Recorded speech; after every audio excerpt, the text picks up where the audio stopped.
তো আজকে তোমাদের সাথে শেয়ার করছি খুবই একটা টেস্টি স্ন্যাক্স সুজির নাগেটস। তো প্রথমে কড়াই বসিয়েছি, তার মধ্যে দিয়েছি সাদা তেল, তার মধ্যে দিয়েছি জিরে ফোড়ন আর দেব সাদা তিল ফোড়ন। দেখো সাদা তিল দিলাম, করে এটাকে একটু নেড়ে চেড়ে নেব। তারপর এর মধ্যে দেব লঙ্কা কুচি আর রসুন কুচি,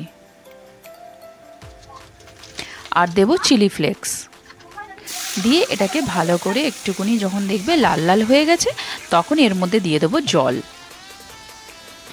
জল দিয়ে তারপর এর উপরে দেব ধনেপাতা আর এর মধ্যে দিয়ে দেবো সুজিটা দিয়ে ভালো করে এটাকে নেড়ে চেড়ে নিতে হবে। আর অল্প দেব স্বাদ মতন নুন। তো এটা তোমরাও যে কোনো সময় সন্ধ্যেবেলার টিফিনে তোমরা বানিয়ে নিতে পারো, তো খুবই ভালো লাগে এটা খেতে। তো দেখো এটা সুজিটা এইভাবে পুরো একদম শুকনো শুকনো করে নেব। তো করে এটাকে এবার একটা স্টিলের থালার মধ্যে ঢেলে নেব।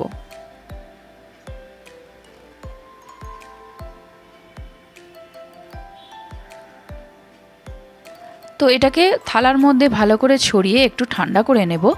আর হাতের মধ্যে একটুখানি তেল লাগিয়ে এটাকে একটু গোল গোল করব। তো প্রথমে এর মধ্যে দিচ্ছি দুটো আলু সেদ্ধ। আলুটা আমি আগের থেকেই সেদ্ধ করে রেখেছিলাম। আর দেব এর মধ্যে আমার কাছে চিজ স্লাইস আছে, তো এই চিজ স্লাইসটা ছোট ছোট কুচি কুচি করে দিয়ে দেবো এর মধ্যে কেটে কেটে। আর তোমাদের কাছে চিজ কিউব থাকলে সেটা তোমরা গ্রেট করেও দিতে পারো। এটা দিয়ে দেখো সুজিটা একটু ঠান্ডা হয়ে গেছে, তো আমি হাতে একটু তেল লাগিয়ে এটাকে এরকমভাবে ভালো করে চটকে নেব। তো একটু মানে খুব ঠান্ডা হয়নি, একটু একটু গরমও আছে, তো আমি ধরতে পারছি না, তাও ভেতরে গরম আছে। তো দেখো এটা আটার মতন একটা ডো বানিয়ে নেব। এবার ডো বানিয়ে এবার লম্বা করে দেখো একটা লেচির মতন ছোট ছোট করে কেটে নেব লম্বা করে। তোমরা যেরকম শেপ চাইবে সেরকম করতে পারো, গোল করতে পারো, লম্বা করতে পারো, চ্যাপ্টা করতে পারো, যেরকম চাইবে সেরকম শেপ করতে পারো।